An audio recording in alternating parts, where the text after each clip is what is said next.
Hello student, welcome to Premier. So in the last class we have discussed up to coordination number and density of unit cell. हमने कैसे density निकाल किसी भी unit cell का density कैसे निकालते हैं and what is the coordination number of any given unit cell का कैसे निकालते हैं, ये सब सारे गिवन यूनिट सेल का हम लोग डिस्कस कर लिए थे. जैसे अगर मैं बात करूं और कोऑर्डिनेशन नंबर को ही हम लोग क्या बोलते हैं, नियरेस्ट नेबर बोलते हैं. ठीक है, और नेक्स्ट नियरेस्ट नेबर इसके बाद वाला, मतलब इन शॉर्ट आप कह सकते हो जो आपके एक पार्टिकुलर आइटम को जो टच कर रहा है आइटम, उसे हम क्या बोलेंगे, कोऑर्डिनेशन नंबर या नियरेस्ट नेबर. और उसके बाद वाले को क्या बोलेंगे, नेक्स्ट नियरेस्ट नेबर. और उसके बाद वाले को क्या बोलेंगे, next to next nearest neighbour. पर उतना आगे तक नहीं जाना है, कम से कम आपको दो ध्यान रखना है. कौन कौन सा, एक नियरेस्ट नेबर और एक नेक्स्ट नियरेस्ट नेबर. तो अगर मैं पूछूं एसएससी का आपका नियरेस्ट नेबर कितने होते हैं, तो आप बोलेंगे 6. ठीक है, कैसे 6 होता है, किसी भी कॉर्नर एटम को पकड़ लो एसएससी में, देखो वो कॉर्नर एटम किसको टच करेगा, उधर वाले को टच करेगा तो एक इधर भी होगा, एक इधर वाले को टच करेगा एक उधर भी होगा, एक नीचे वाले को टच करेगा तो एक ऊपर भी होगा. तो इस तरह से नियरेस्ट नेबर जो होता है आपका एसएससी में कितने होते हैं, 6 होते हैं.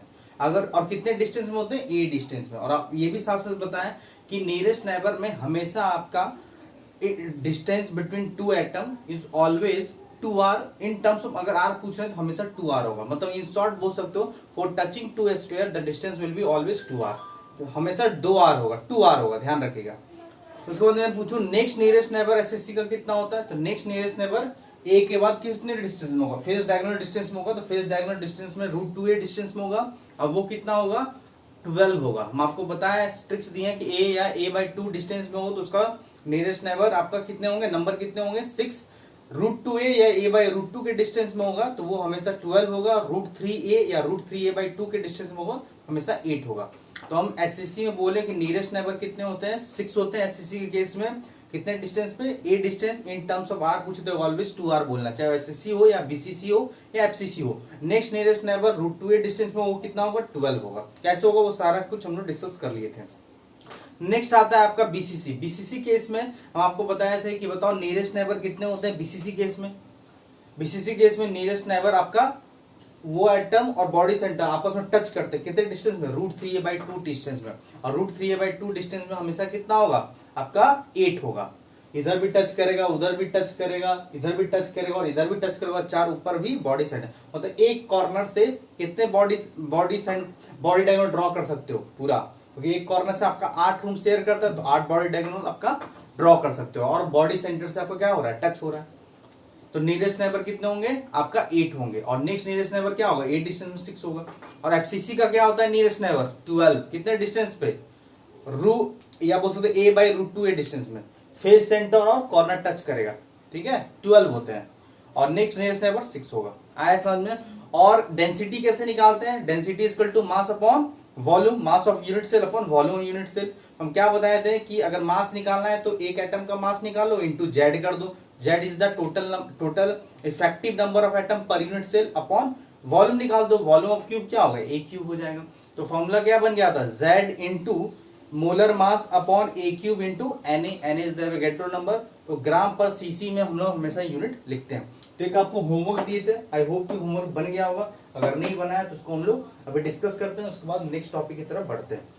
तो होमवर्क क्या था, सिंपल सा होमवर्क. देखिए होमवर्क सोल्यूशन करके दिखाते हैं. होमवर्क हमारा बड़ा सिंपल था कि sodium metal crystallises in BCC structure and the distance between nearest neighbor is 1.73 angstrom. Then calculate the age length of the sodium structure and also calculate the density of this unit cell. मतलब कि एक sodium metal है वो किस तरह से crystallise हो रहा है, बीसीसी स्ट्रक्चर क्रिस्टलाइज हो रहा है. और इसमें ये भी बोल दिया है and the distance between nearest neighbour is 1.73 angstrom. अब नियरेस्ट नेबर अगर डिस्टेंस दे दिया मतलब दो आइटम टच कर रहा है, नियरेस्ट नेबर क्या हुआ, दो आइटम टच कर रहा है. अब टच कर रहा है, इसमें दो आइटम जब भी टच करता है तो इन टर्म्स ऑफ आर कैसे लिखेंगे, 2r. For touching to sphere the distance will be always 2r. जब दो आइटम टच करेगा तो हमेशा क्या होगा, 2r होगा. कैसे, सेंटर टू सेंटर कितना होगा आपका 2r ही होगा. तो 2r कितना दिया हुआ आपका, 2r हो जाएगा 1.73 एंगस्ट्रॉम. तो r इज इक्वल टू क्या हो जाएगा, बोलिए, r इज इक्वल टू हो जाएगा, या रहने दो, 2r इज इक्वल टू दिया हुआ है, हमको क्या निकालना है, एज लेंथ। फर्स्ट केस में हमको निकालना था एज लेंथ। अब बीसीसी स्ट्रक्चर है, सोडियम कैसा है, सोडियम आपका बीसीसी स्ट्रक्चर है। अब बीसीसी स्ट्रक्चर में बताइए कि बीसीसी में एटम कौन कौन से टच करता है, along the atoms, atom present along the body diagonal are touching each other. अब अलोंग द डायगोनल का डिस्टेंस कितना होता है, √3 है, अगर a is the edge length मान लेते हैं ऑफ बीसीसी, तो ये मेरा √3 हो गया। √3 इक्वल टू क्या हो जाएगा, 3 एटम टच करो तो कितना डिस्टेंस हो जाएगा, 4r। तो ए इज इक्वल टू कितना हो जाएगा, ए इज इक्वल टू हो जाएगा 4r अपॉन √3। तो यहां पर हम लिख सकते हैं 2 into 2r is equal to √3। अब ये 2r क्या है, 1.73 लिख सकते हैं। ए इज इक्वल टू 2 इंटू, ये 2r दिया हुआ है गिवन 1.73, और √3 भी एक्चुअल का, √3 का भी वैल्यू देखोगे तो 1.73 अप्रॉक्स होता है। तो यहाँ पे हम लोग √3 और इसको कैंसिल कर सकते हैं, वाई, क्योंकि √3 का जो वैल्यू होता है वो कितना होता है, आसपास अप्रॉक्स 1.73 होता ही है, या 2 लिख सकते हो, अप्रॉक्स तो आप इतना ही होता है। तो ए इज इक्वल टू कितना आ गया, 2 एंगस्ट्रॉम आया, एज लेंथ कितना आया, 2 एंगस्ट्रॉम। मतलब बीसीसी स्ट्रक्चर जो सोडियम क्रिस्टलाइज हो रहा था उसका एज लेंथ कितना है आपका 2 एंगस्ट्रॉम है। अब नेक्स्ट केस में आपको बोला डेंसिटी निकालने, तो डेंसिटी का सीधा सीधा फॉर्मूला है Z into molar mass upon ए cube into NA Avogadro number. Z बताओ बीसीसी केस में कितना होता है, 2 होगा, एक बॉडी सेंटर में है और 8 आपका कॉर्नर में है, तो 8 इंटू 1/8 प्लस 1 इंटू 1 कितना हो जाएगा, 2, तो याद ही रखना है। अब बताओ सोडियम के केस में मोलर मास कितना होता है, 23 ग्राम होता है। ए क्यूब निकालना है, ए क्यूब निकालना है तो एंगस्ट्रॉम में, तो ग्राम में चेंज करो, ये तो मोलर मास ग्राम में है ना, तो ग्राम में चेंज करो। तो ग्राम में कैसे लिखोगे, 1 एंगस्ट्रॉम में कितने सेंटीमीटर होते हैं, 1 एंगस्ट्रॉम में आपका 10⁻⁸ सेंटीमीटर है, तो 2 एंगस्ट्रॉम में कितने सेंटीमीटर हो जाएंगे, 2 इंटू 10⁻⁸ का क्यूब लिख दें, इंटू एन एवोगैड्रो नंबर, तो 6 इंटू लिख दें 10⁻23। क्लियर यहां तक देखो, 1 एंगस्ट्रॉम में होता है 1 angstrom is equal to 10⁻⁸ centimetre, तो 2 एंगस्ट्रॉम इज इक्वल टू क्या हो जाएगा, 2 इंटू 10⁻⁸ सेंटीमीटर, तो क्यूब कर दिए। अब यहाँ पे सॉल्व कर लो, 2 इंटू 23 अपॉन 2 का क्यूब 8 10⁻24 इंटू 6 इंटू 10⁻23, ठीक है। अब देख लो, अब यहाँ पे इस दोनों को ऐड करोगे तो कितना हो जाएगा, 10⁻⁻1 ऊपर चला जाएगा, ऊपर चला जाएगा, 2 इंटू 230 कर दे अपॉन 8 इंटू यहाँ पे ये दो लो 6 हो गया। अब यहाँ पे कैंसिल करते हैं, कैंसिल करने के लिए हम क्या कर देते हैं, 2 3 जा 6, तो कितना हो गया 230 अपॉन 24 ग्राम, चाहे तो सॉल्व कर लो ऐसे या ग्राम सीसी लिख दो, या अप्रॉक्स को देखो तो अप्रॉक्स 10 के आसपास आएगा। डेंसिटी कितना आएगा, अप्रॉक्स 10 के आसपास, 9 पॉइंट समथिंग आएगा, 9.8 के समथिंग आएगा, 9.8, तो इसको अप्रॉक्स 10 लिख सकते हो, 10 ग्राम पर सीसी, या इतने पे छोड़ दो, क्या दिक्कत है। आया समझ में। तो 2 क्वेश्चन 2 पार्ट बना के दिए थे आपको, एक निकालना था एज लेंथ सोडियम स्ट्रक्चर का, और आपको डेंसिटी भी निकालनी दिया था, बड़ा सिंपल था, कॉन्सेप्ट पता होगा तो इस टाइप का भी क्वेश्चन आपसे सॉल्व हो जाएगा। तो ये होमवर्क था, अगर ये जिनका आंसर आया वो सही है, बाकी जिनका नहीं आया वो गलत है, तो नोट कीजिए। उसके बाद we are going to discuss next topic, that is interstitial void, बड़ा इंपॉर्टेंट है, इंटरस्टिशियल वॉइड पढ़ेंगे इसके बाद, इसको नोट कर लीजिए, कॉपी कर लिए, आगे बढ़े तो देखिए। तो नेक्स्ट टॉपिक लिखेंगे इंटरस्टिशियल वॉइड, काफी इंपॉर्टेंट है जेई और नीट पॉइंट ऑफ व्यू से, ठीक है। Interstitial void,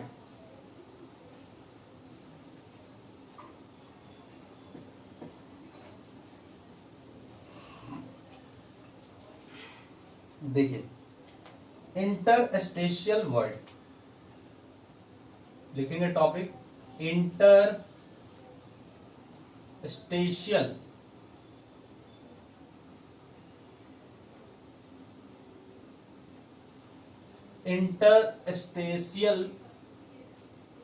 void, interstitial void, ठीक है। देख लो इंटरस्टिशियल वॉइड।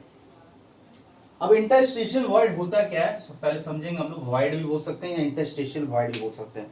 सबसे पहले आपको मैं समझा देता हूं, इतना तो पढ़ने के बाद इतना तो क्लियर हो गया होगा कि इतने टॉपिक, जब इतना टॉपिक जो हम लोग पढ़ के अभी आगे बढ़ रहे हैं, इतने से तो आपको क्लियर हो गया होगा कि हम लोग क्या करते हैं सॉलिड में हम लोग क्या करते हैं कि लेटिस पॉइंट से क्या करते हैं, उसको टाइटली पैक करते हैं। हम लोग उसको क्या करते हैं क्लोजली पैक करने की कोशिश करते हैं, ज्यादा से ज्यादा क्लोजली पैक करने की कोशिश करते हैं, ठीक है। और as we know that either atom or ions or molecules all are in spherical shape, all are atoms, whether atoms or ions or molecules, all are spherical in shape, and by using this lattice point and we trying to pack the solid structure, ठीक है, as maximum as possible।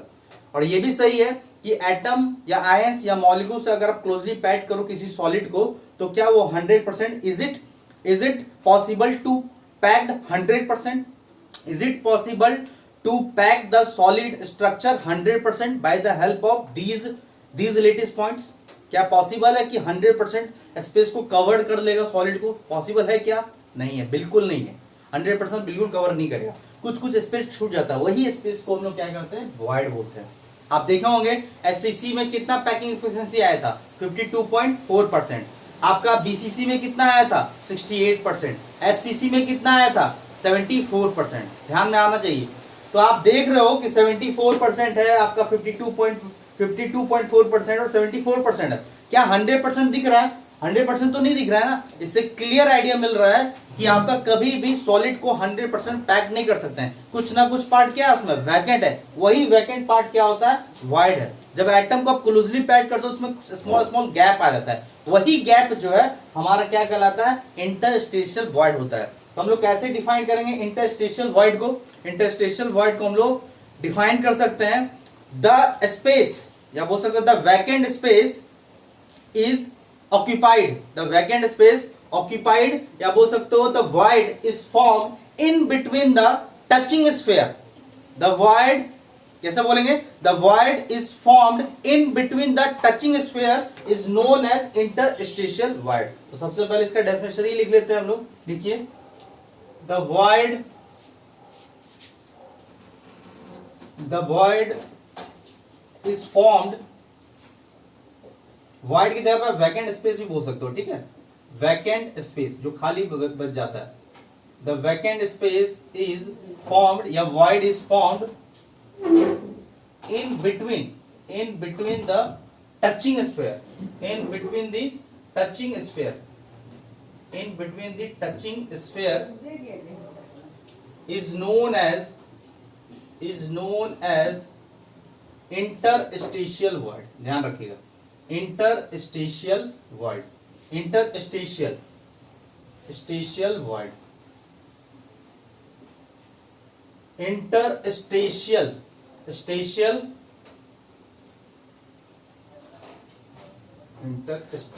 लिख दीजिए, interstitial void. समझ में आया? Void कैसे बनता है? The void is formed in between the touching sphere. जब स्फीयर को रखते हैं क्लोजली पैक्ड, उसके बीच में जो वैकेंट स्पेस फॉर्म्ड होता है उसे हम क्या बोलते हैं, इंटरस्टेशियल वॉइड बोलते हैं। इंटरस्टेशियल वॉइड बोलते हैं, ध्यान रखिएगा, इंटरस्टेशियल वॉइड बोलते हैं। ये कर लो, इंटरस्टेशियल वॉइड। अब टाइप्स ऑफ इंटरस्टेशियल वॉइड कितने होते हैं? How many types of interstitial void? तो we can classify the interstitial void into two types. एक बोल सकते हैं प्लेनर वॉइड और एक बोल सकते हैं non planar void. Planar void क्या होता है? प्लेनर वॉइड होता है कि the void is formed when center of sphere and center of void are lying in the same plane is known as planar void। and non-planar void क्या होता है? the void is formed when the center of sphere and center of void are not in the same plane is known as non-planar void। मतलब planar void क्या बोलता है? जब सारे center of sphere और सारे center of जो void है, void का जो center और जो प्लेनर जो स्फीयर का जो सेंटर है वो सारा एक प्लेन में अगर लाई कर रहा है तो उसको बोलते हैं प्लेनर वॉइड। और नॉन प्लेनर वॉइड क्या होता है? जब आपका सारे स्फीयर का सेंटर और सारे वॉइड का सेंटर अगर एक प्लेन में सेम प्लेन पे लाई नहीं कर रहा है तो उसे हम बोलते हैं non planar void. And planar void are further classified into two types. उनमें से आपका दो है, कौन सा? एक triangular void and second one is square planar void.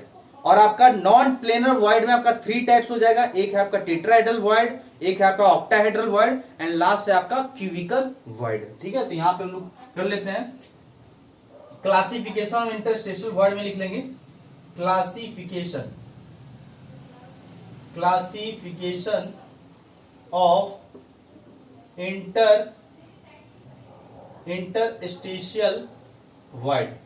Interstitial void में हम लिखेंगे पहला type planar void. Planar void, तो प्लेनर वॉइड का सिंपल डेफिनेशन लिख लेंगे, the void is formed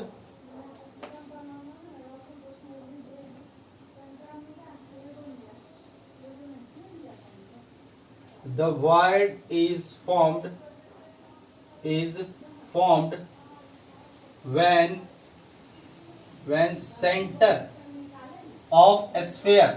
center of sphere and void lie in the same plane,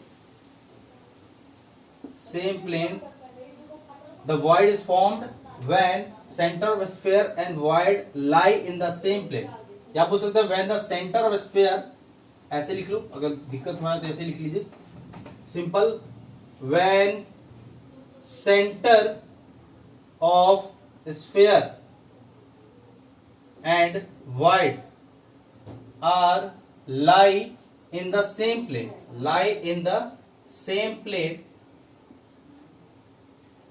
is known as planar void,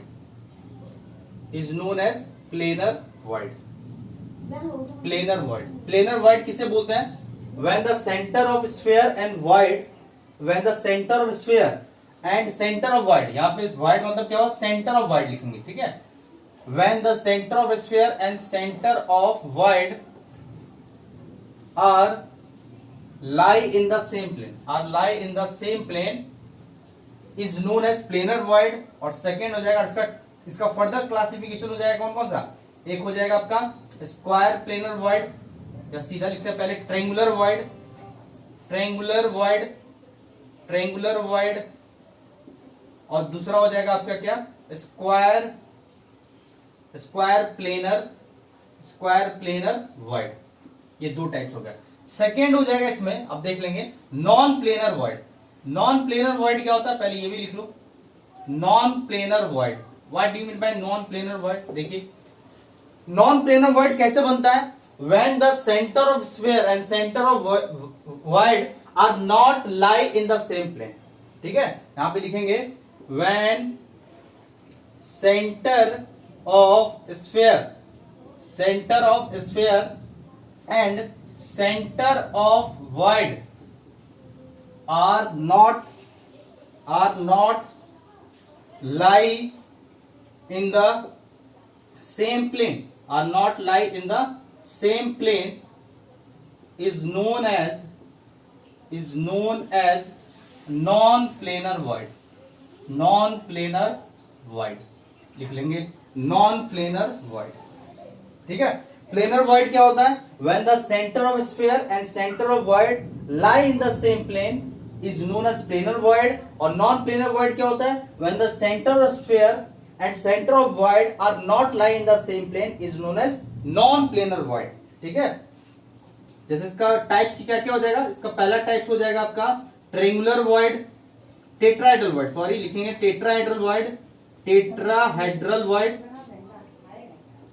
second हो जाएगा ऑक्टाहेड्रल वॉइड, दूसरा types octahedral void. और तीसरा classification का क्या हो जाएगा नॉन प्लेनर का, क्यूबिकल वॉइड। तो इस तरह से क्लासिफाई कर सकते हैं इंटरस्टेशियल वॉइड को। सबसे पहले समझेंगे इंटरस्टेशियल वॉइड क्या है, when atoms or lattice point are closely packed, are arranged in solid structure and we are trying to cover all the space, but is it possible to cover all the space in any solid structure? It is not possible। so the vacant space is occurred या formed is known as interstitial void। तो interstitial void कैसे बनता है, the void is formed in between the touching sphere। जब touching sphere के बीच में कुछ vacant space बच जाता है उसे हम क्या बोलते हैं, interstitial void. The void is form in between the touching sphere is known as interstitial void and it is classified into two types, planar void। planar void में क्या होगा कि स्फीयर का सेंटर और void का सेंटर दोनों ही same plane पे लाई करेगा, तो वो जो void बनेगा उसे हम बोलेंगे planar void। इसका दो क्लासिफिकेशन है, triangular void and square planar void। और नॉन प्लेनर void क्या होता है, जब स्फीयर का सेंटर और void का सेंटर दोनों ही आपका सेम प्लेन पे लाई नहीं करे, अलग अलग प्लेन पे लाई करे, उसे हम क्या बोलेंगे, नॉन प्लेनर वॉइड। और इसका तीन टाइप्स है, एक है आपका टेट्राहेड्रल वॉइड, एक है आपका ऑक्टाहेड्रल वॉइड और तीसरा है आपका क्यूबिकल वॉइड। और out of these 5 void the tetrahedral void and the octahedral void are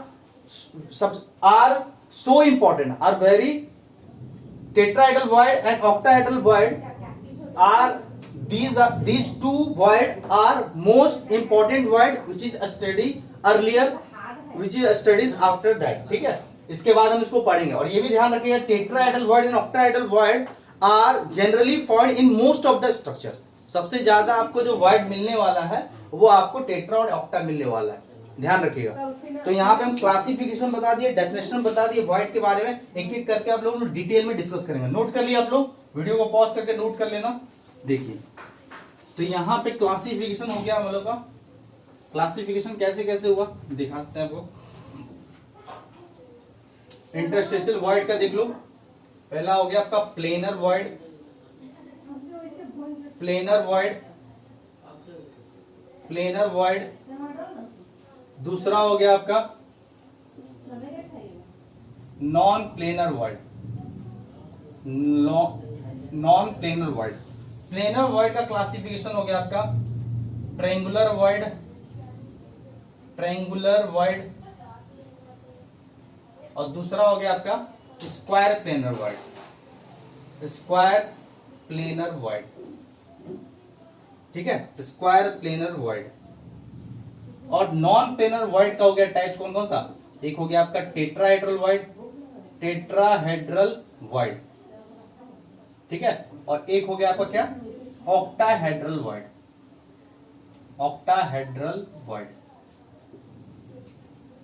और तीसरा हो गया आपका क्यूबिकल वॉइड। ध्यान रखिएगा, तो तीन टाइप का इधर वॉइड है।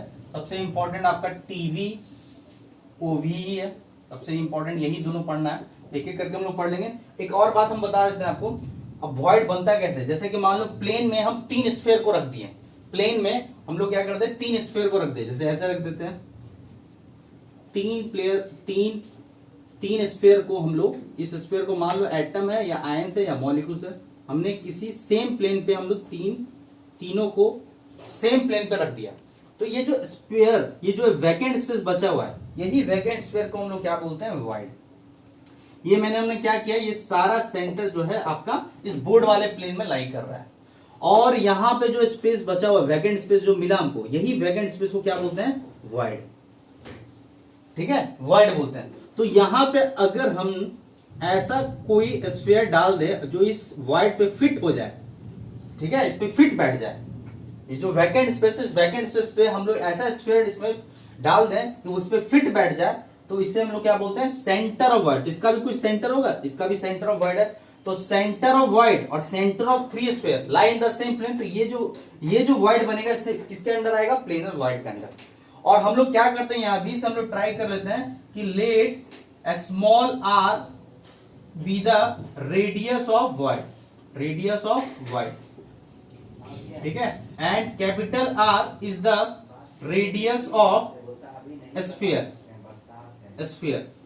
ठीक है, तो आपको कैलकुलेशन क्या करना है, radius ratio r by r हम लोग को फाइंड करना है, आर बाई आर हम लोग को फाइंड करना है। या कभी कभी आपसे पूछ लेगा कि बताओ what is the radius of void, आपको रेडियस ऑफ स्फीयर दे देगा, कैपिटल रेडियस ऑफ स्फीयर दे देगा, बोल देगा बताओ उस केस में आपका वॉइड का क्या रेडियस होगा। तो अभी से हम लोग मान करके चलते हैं कि small R is the radius of void. क्या होता है radius of void, when the small sphere fitted into the void, that radius is known as radius of void and capital R is the radius of sphere। ध्यान रहेगा। तो एक एक करके हम लोग डिटेल में रेडियस रेशियो भी निकालेंगे कि what is the radius ratio. Radius ratio means radius of sphere, radius of void upon radius of sphere, या कभी कभी आपसे रेडियस ऑफ वॉइड भी पूछ सकता है, पांचों केस में. बट सबसे इंपॉर्टेंट हमारा टेट्रा एंड ऑक्टा है. ठीक है, tetra and octa are the two void which is very very important because these two void are found generally in most of the structure. आया समझ में? तो now we are going to discuss these void in detail. ठीक है, one by one. तो सबसे पहले आप लोग लिखेंगे प्लेनर वॉइड में ट्रेंगुलर वॉइड. ठीक है, आगे बढ़े. चलिए करके डिस्कस करते हैं. पावर नहीं नजर में रहेगा तो फोन करते हैं, मतलब जल्दी कीजिएगा. अब क्या बोले, मिट्टी का बचना कैसे रहेगा, या कोई प्लॉटिंग काटता है, कुआं को डालता है, यही सब होते हैं. देखिए, पहला जो है टाइप में आप लिखेंगे प्लेनर वॉइड में ही सबसे पहले लिखेंगे, प्लेनर वॉइड में ही लिखेंगे. ठीक है, प्लेनर वॉइड समझ में आ गया. प्लेनर वॉइड में सेंटर ऑफ स्फीयर और centre of void lie in the same plane. इसमें सबसे पहले लिखेंगे आप लोग क्या, पहला टाइप जो लिखेंगे, पहला टाइप क्या हो जाएगा बताओ, ट्रेंगुलर वॉइड. अब ट्रेंगुलर वॉइड कैसे बनता है, how is triangular void formed. तो ट्रेंगुलर वॉइड बनता है when the void is form by touching three sphere in the same plane. All are lie in the same plane. तीन sphere जब touch करता है और तीनों स्फीयर आपका एक ही प्लेन में हो, उससे जो वॉइड बनेगा उसे हम बोलेंगे ट्रेंगुलर वॉइड. डेफिनेशन क्या हो जाएगा, the void is formed, the void is formed, the void is formed by touching three sphere and all are lie in the same plane. सभी को दिख रहा है. is known as triangular void, is known as triangular void. इसे क्या बोलेंगे, triangular void. समझ में आया ट्रेंगुलर वॉइड किसे बोलते हैं. The void is form by touching three sphere and all are lie in the same plane, is known as triangular void. कैसे बनेगा ट्रेंगुलर वॉइड, देखो जब हम लोग तीन स्फीयर को टच कर देते हैं एक ही प्लेन में, जैसे मार्बल्स ले आओ, कांच कंचे वाली गोली देखो, कंचे वाली गोली को या बॉल ले आओ. ठीक है, कोई भी बॉल ले आओ सेम साइज का, उसको आप क्या करो, एक ही प्लेन में, सेम प्लेन में आप क्या करो, तीनों को टच करके रखो. मतलब तीनों को कैसे टच करके रखोगे, ऐसे करके टच करके रखोगे.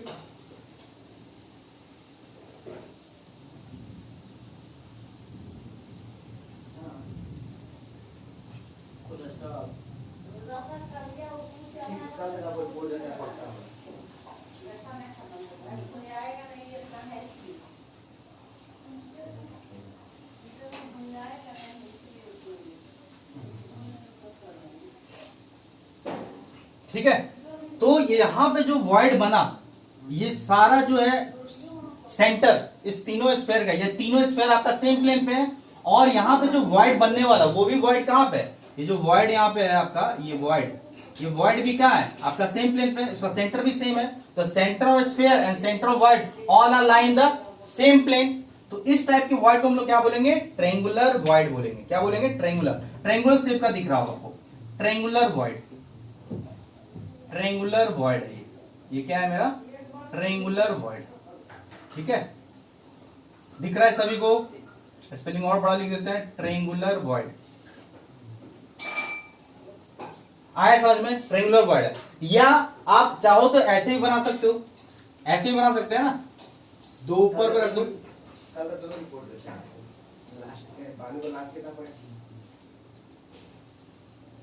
तो ये भी जो बनेगा, ये तीनों भी बनेगा, इसमें भी जो वॉइड है, ये जो वॉइड दिख रहा है, ये भी मेरा क्या है, एक ट्रेंगुलर वॉइड ही है ना. This is also triangular void है. अब देख लो, ये सारे का सेंटर और वॉइड का भी सेंटर सेम प्लेन पे लाई कर रहा है. तो आप क्या देख रहे हो कि आपका ट्रेंगुलर क्यों बोलते हैं, क्योंकि ट्रेंगुलर शेप का दिखता है. अब देखो ट्रेंगुलर शेप का दिखता है, ट्रेंगुलर इस तरह से को दिखेगा, या आपका इधर देखोगे तो इस शेप का दिखेगा. तो हम लोगों को थोड़ा फील होता है कि ट्रेंगल टाइप का बन रहा है, इसलिए हम लोग इसको ट्रेंगुलर वॉइड नाम देते हैं, और ये प्लेनर वॉइड के अंदर आएगा।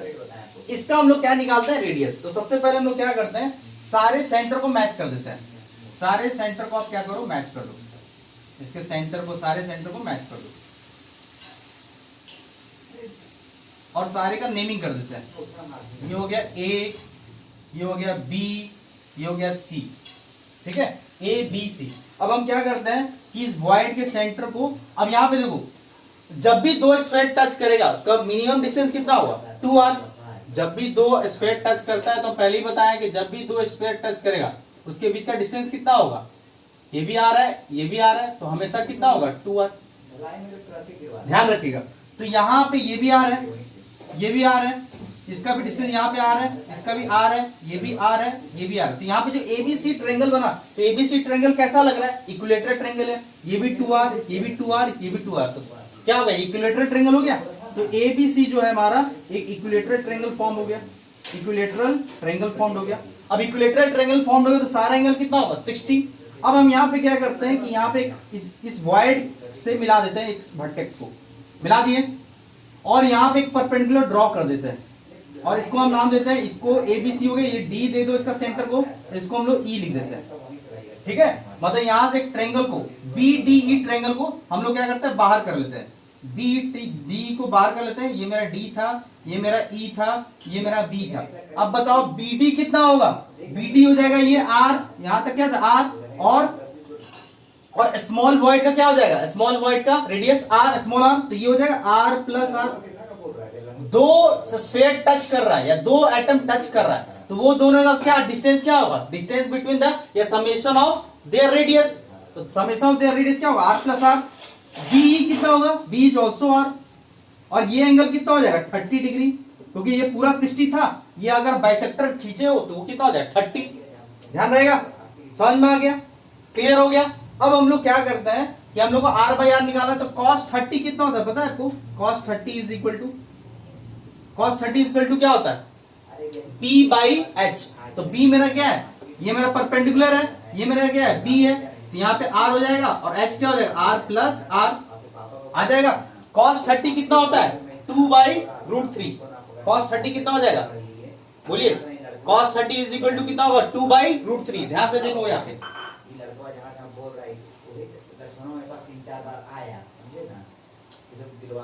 इसको उल्टा करेंगे ना, देखो यहाँ पे cos 30 यहाँ फिर से लिखे, cos 30 हो जाएगा रूट 3 बाई 2। इसको एक बार में डायरेक्ट बोल दिए थे यहाँ पे, तो स्टेप और लिख लेते हैं, r बाई आर। हम लोग को निकालना क्या, मेरा टारगेट है कि r बाई आर निकालना, तो हम लोग डायरेक्ट यहाँ पे लिख दिए थे, पलटोगे क्योंकि हमको निकालना क्या है, r बाई आर, तो पलट दोगे तो क्या हो जाएगा, बोलो, इसको इधर ले आते हैं, r plus small r upon r is equal to 2 by root 3। अब इसको ऐसे लिख सकते हैं, r बाई आर को अलग करो, r बाई आर को अलग करो, तो r बाई आर कितना हो जाएगा, 1, तो 1 plus r by R is equal to 2 by root 3, और यहाँ पे r by R is equal to क्या हो जाएगा, 2 बाई रूट 3 माइनस 1। तो यहाँ पे सीधा सीधा डायरेक्ट लिख देते हैं कि r बाई आर का जो वैल्यू आएगा वो आएगा 0.155, ठीक है। तो रेडियस रेशियो ट्रायंगुलर वॉइड का कितना आएगा, 0.155 आएगा। अगर आपको रेडियस दे दिया स्फीयर का, पूछ लिया बताओ इस ट्रायंगुलर वॉइड का कितना रेडियस होगा, तो r से मल्टीप्लाई कर दो, या आपको रेशियो निकालने दिया जा सकता है। आया समझ में, तो ध्यान रखिएगा, ट्रायंगुलर वॉइड प्लेनर वॉइड में r बाई आर कितना होता है, 0.155। क्लियर है आप तक, समझ में आएगा कैसे बनता है ट्रायंगुलर वॉइड। ट्रायंगुलर वॉइड आपका 3 एटम को, 3 स्फीयर को टच कर दो और तीनों स्फीयर को सेम प्लेन पर रखो, तो उस तरह से क्या बनेगा, ट्रायंगुलर वॉइड। क्लियर है यहाँ पे। नेक्स्ट प्लेनर वॉइड में हम लोग क्या पढ़ेंगे, स्क्वायर प्लेनर वॉइड। यहाँ तक क्लियर हो गया, इसको आप याद रखेंगे, ये पॉइंट को आप याद ही रखेंगे, ठीक है। आगे बढ़े, चलिए नेक्स्ट लिखेंगे स्क्वायर प्लेनर वॉइड। नेक्स्ट लिखेंगे आप स्क्वायर प्लेनर वॉइड।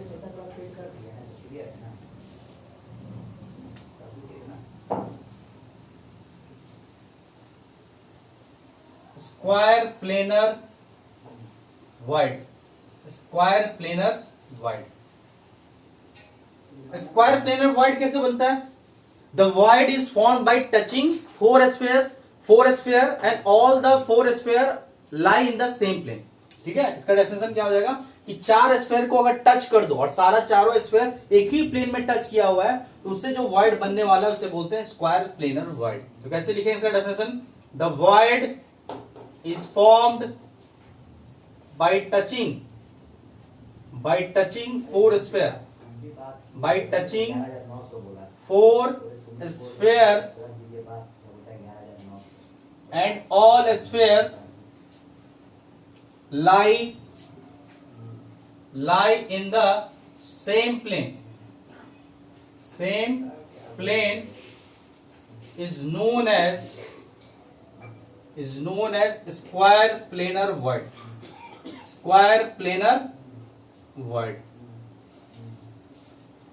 आया समझ में? The void is formed by touching four sphere, all sphere lie in the same plane is known as square planar void। मतलब चार स्फीयर को एक ही प्लेन में टच करके रख दो, उससे जो वॉइड क्रिएट होगा उसे बोलेंगे स्क्वायर प्लेनर वॉइड। अब स्क्वायर क्यों बोल रहे हैं? क्योंकि स्फीयर आपको स्क्वायर की तरह दिखेगा। जैसे देखो कैसे बनेगा, यहाँ पे देखो डायग्राम बनाते हैं।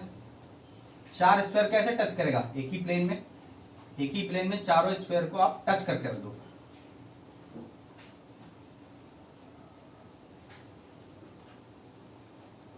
एक बार आइए का दूंगा उसमें इटवा देखिए ना, पसंद आएगा तो बोलिएगा ना, पसंद आया तो ठीक है। तो ये चार स्फीयर है, चारों स्फीयर देख लो आप, चारों स्फीयर आपको टच किया हुआ है।